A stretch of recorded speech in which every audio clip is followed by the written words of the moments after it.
Welcome to Tech Careers and Money Talk. This is episode 2. I'm your host, Christopher Nelson. I have been in the tech industry for 20 plus years.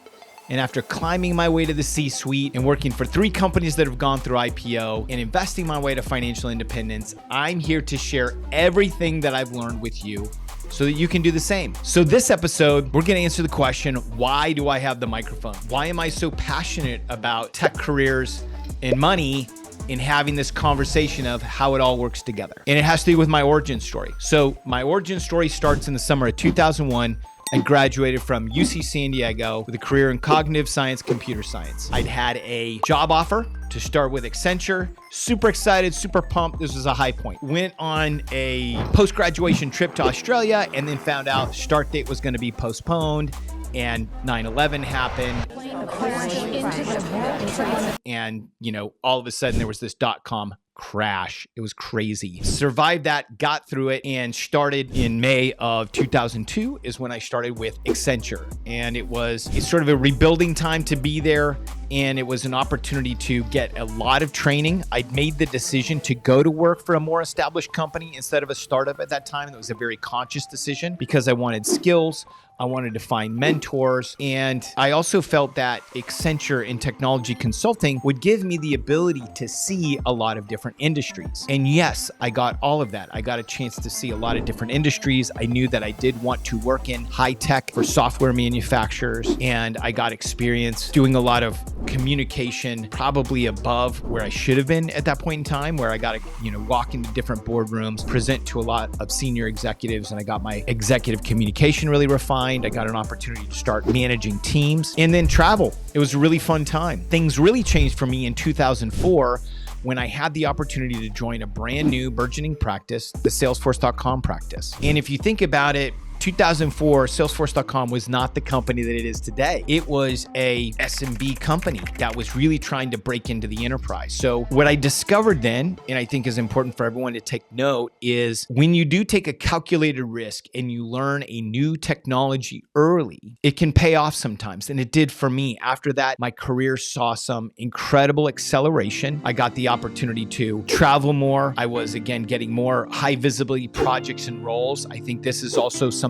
that's important to note is that sometimes when you are in this new technology, you can get some high visibility projects that can mean more risk, more stress. But if you're able to deliver on those results, that can again help you accelerate your career, get you again more opportunity. And that's what I found for me is that this was a true accelerator. And while I was getting more clients and more visibility, what I didn't realize is that, it was also starting to weigh on me personally. I want to pause right there and let's go talk a little bit about the money side. So at this point, the early phase of my career, I was a good saver, I was a stock investor, and I was also managing my student debt. I came out of college like most people, not with an incredible amount of debt, but with some debt. And so somebody gave me advice to make sure that while I am paying down the debt, to save and invest at the same time, because you don't want to pay off all your debt and then be at zero. You want to actually leverage compounding as early as possible. So even if it's a small amount, continue to save, continue to invest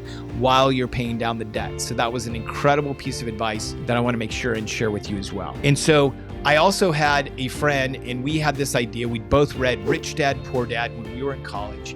Realized if we could start a side hustle that gave us some cash, we could then go and invest that in passive invest in real estate or in real estate that gives you income. And we wanted to go buy single family homes with it. And so we made a decision to go purchase a franchise of sort of a second tier juice and smoothie bar. And we purchased that in Tucson, Arizona. We opened our first shop and we got that thing going. And so I had my career, I had my side hustle.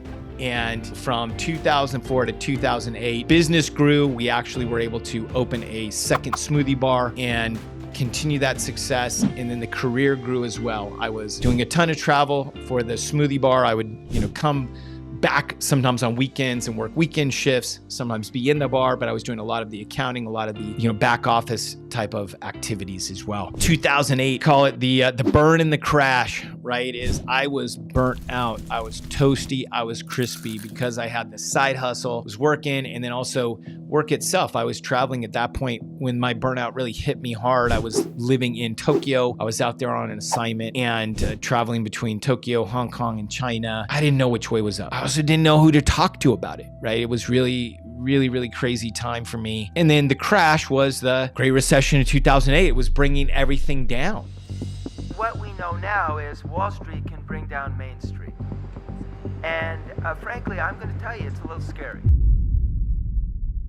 So our smoothies that were $4.25 at the time could not compete against the $5 footlong. People wanted to have their belly full. They were willing at that point to say, no, I don't want this healthy smoothie.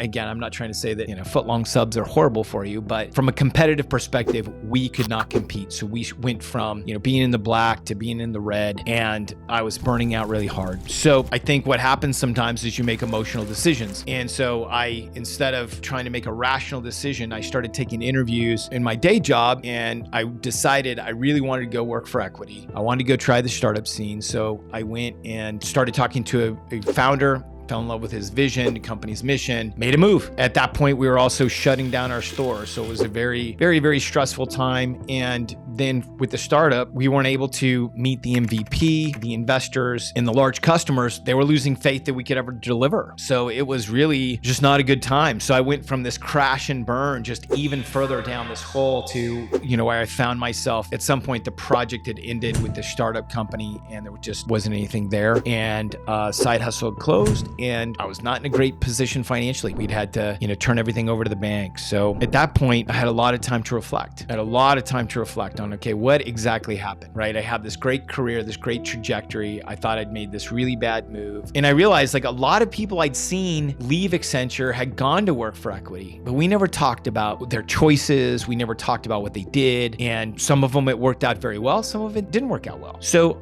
I became obsessed with looking on LinkedIn and seeing people who had multiple successes or who had equity in companies that I'd love to work for, or I'd love to actually have that in my portfolio. And so I made the decision to start just DMing them and saying, can we get on a call? Can I really understand what goes into you selecting these companies? And like anything else, some said yes, some said no. The people that said yes, I got on the call and was very respectful of their time and asked them a lot of questions. And here's what I found. When you're trading your time and talent for equity, you need to think like an investor. Very important. Let me say that again. When trading your time and talent for tech equity, you need to think like an investor. This is what changed everything for me, because I had a track record of being a good stock investor before. I learned some stock investing through the Motley Fool. I understood how to read financials, how to read company financials, how to really understand a business. Now I'd just gotten through running a business where I knew how to actually create the P&Ls, create the balance sheet, understand what it was to market a product. So now I'm realizing, wait a second, I need to take all this investing knowledge that I have, and I now need to use that to look at these companies to say, okay, how do I select the right one where I'm going to go work for a piece of equity? That was the aha moment. So I then went and I got a contract job with Accenture because I wanted to have dollars coming in while I really went and did a full vetting of some of these companies that I was interested in working in. So I was vetting a lot of companies, and then I also really started networking because I wanted to continue to find people who working for equity and taking equity off the table for companies they work for was part of their financial strategy. I wanted to just continue to get deeper into this community of people that really thought that way. And so as I did, I started getting more and more information, put some packets together, put some offers, went and submitted my resume to different companies and then interviewed. And in 2011, I took a position, employee 417 at a company called Splunk. Now, for those of you who know, it was then less than a year later, we went through an IPO, and for me, that ended up being a multiple seven-figure payday. It was amazing. And so rewinding a bit, what I did is I really positioned myself. I went in there and I got a director level position. I got the commensurate amount of equity that you got with a director level position. And then I just put my head down and I sought, very impactful projects. I built deep relationships, and then I focused on building a really healthy team to really grow and scale. And these were a lot of things that I had learned previously at Accenture. I brought everything to bear, and I really wanted to ensure that I was aligned with the company's vision and mission as an owner to get there. And so the IPO day was absolutely amazing. And on that day, it was one of these things where within seconds, all of a sudden when the stock price starts floating, it literally went out double what we'd all expected and anticipated. So it was an incredible moment. And I remember I went home that night to my wife, who was pregnant, And I was so proud, and I went and showed her the Schwab account. Hey, here's how much money we have. She asked me two simple questions. When do we get the money, and when can we buy the house? She was pregnant at the time, and she was nesting, right? She wanted a house. I didn't have those answers. And I literally went into the next room and fell off an emotional cliff, because what I didn't realize is I was suffering from what's called sudden wealth syndrome, which is a real thing. It is a real thing. And I'm sure that many of you are out there suffering in silence of this because you've experienced this. You may not even know what it is, but it's imposter syndrome, saying, you're not smart enough to manage this money. It's, you feel maybe embarrassed that you want to tell people about this, this happened to you. You don't feel like you deserve it, or you worked for it, or you earned it, and you really did. And a lot of doubt and fear just creeps in. And so I want to call that out, because this is why we have to talk about career and money together, because we're in this career, we're here to work for equity, to get to these results. But managing the money, there's a huge mindset component to it. And that's what I really figured out. And so from there, I spent an additional 4 years at Splunk, really focusing on, my career. And so let's talk about the career side for a second. I really focused on building a strong peer network. I wanted other people that were at my level at other companies and understood what they did, marking myself to market, understanding what, somebody else was doing well, what I was doing well, how we could share and how we could make each other better. This created just a really strong bond of people that now I'm great friends with to this day. Also focused on creating a really good and healthy team that we could really rely on each other. We could give each other a break. We understood the environment and we're taking care of each other. And then also my skills. I really took the opportunity to get a lot of training for my skills. On the money side, I really made the decision that I wanted to execute this vision of taking this tech equity and turning it into something that was going to work for me. What did that mean? It meant that I wasn't going down the conventional path of turning it all over to a wealth manager and they were going to take care of my retirement. It meant that I was signing myself up for a whole other level of work that I didn't even know what that was going to be. But I also knew that I could go, and I found the right tax partner that was helping me take dollars off of the table very tax efficiently. I was also able to find somebody that set me up with asset protection, able to get things into the right living trust, which is also then,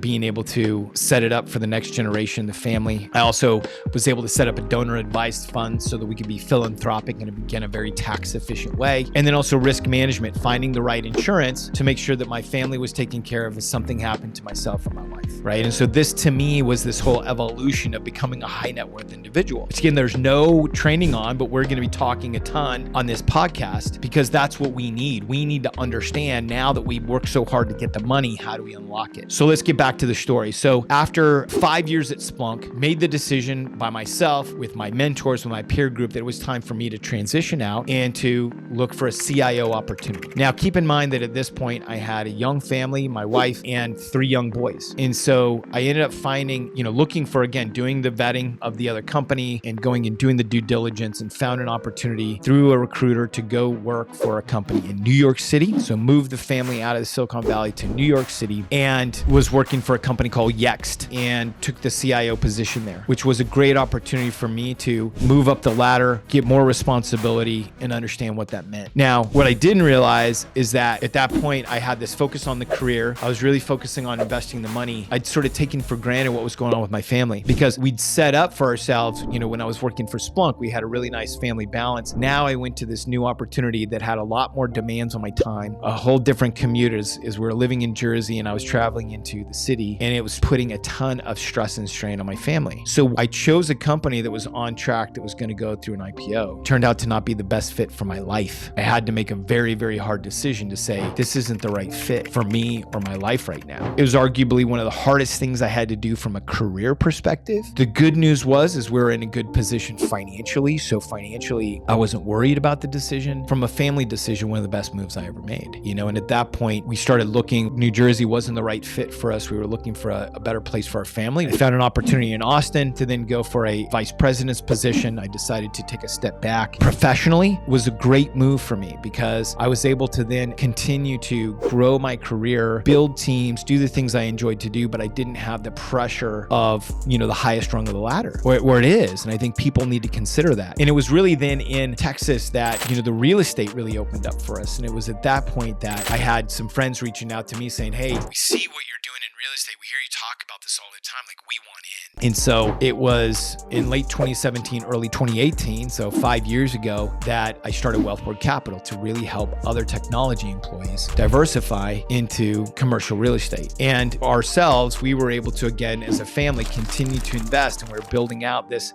stream of income. This was executing this whole idea of how do we take our tech equity, how do we get it so that it's generating checks? And I'm talking about monthly checks, quarterly checks that are coming in, just like your paycheck. And this whole concept of high yield investments that deliver income, which isn't talked about enough. And we'll talk about it as I do some more money episodes later. But the career and the money together, what happened is I was at this company for almost 3 years. Force Point was the name of the company. I came here. It was a very interesting opportunity to come and try private equity. I'd been working for venture capital.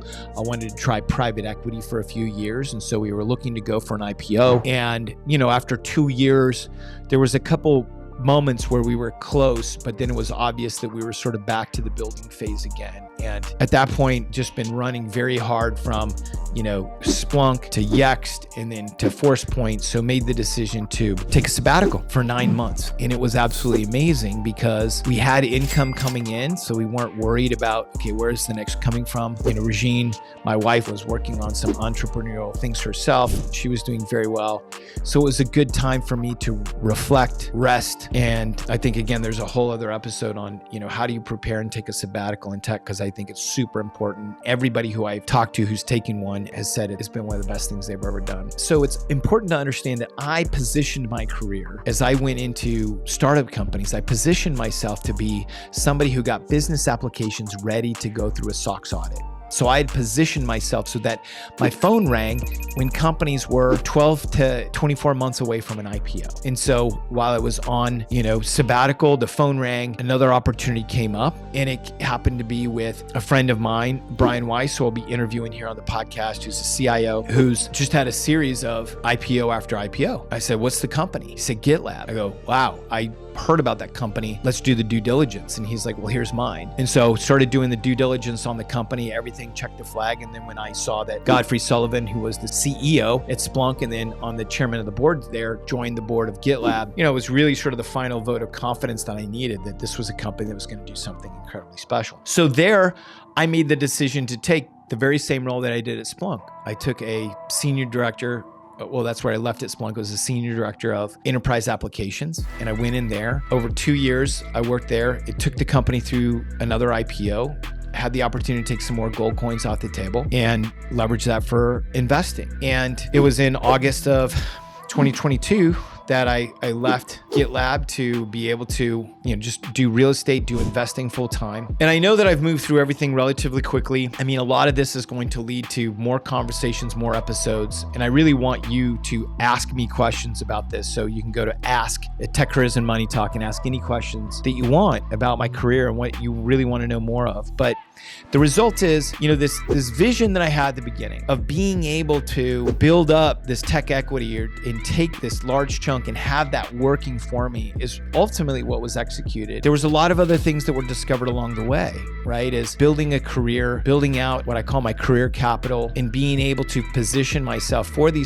right roles that I wanted, the right companies that I wanted to be a part of. And then also being able to manage, my own money, my own equity. I've always been a DIY. I've sought advice from other people, but I've never had anybody else manage my money. I've done that. And this ultimately is what I want to share with yourselves, because I do believe that all of us have the opportunity here to grow our careers, build wealth, and reach our financial goals. And, my goal was to then be financially independent, to have checks coming in so that I don't have to worry about working a job, work optional, right? I'm working on projects and things that I enjoy, but I'm also doing it, in a time frame that I define. And this is what I think is available to yourselves as well. And this is really, the spirit of this podcast is to have this conversation around tech, careers, and money, because mine is one way of doing it. There's other people that have done it as well, and they're doing it differently. They've made different choices, but it works for them. And I also think that it's important to listen to people who have done it themselves before, right? And this is where I think if you're going to go to the moon, you want to talk to the astronauts, right? The astronomers may say, oh, it's here to there. They may be able to give you some theory, but the people who are going to know how to do it, who are going to get you there. If you want to get boots on the ground on the moon, you want to talk to more astronauts than astronomers. And that's really what this podcast is here for. And so that's,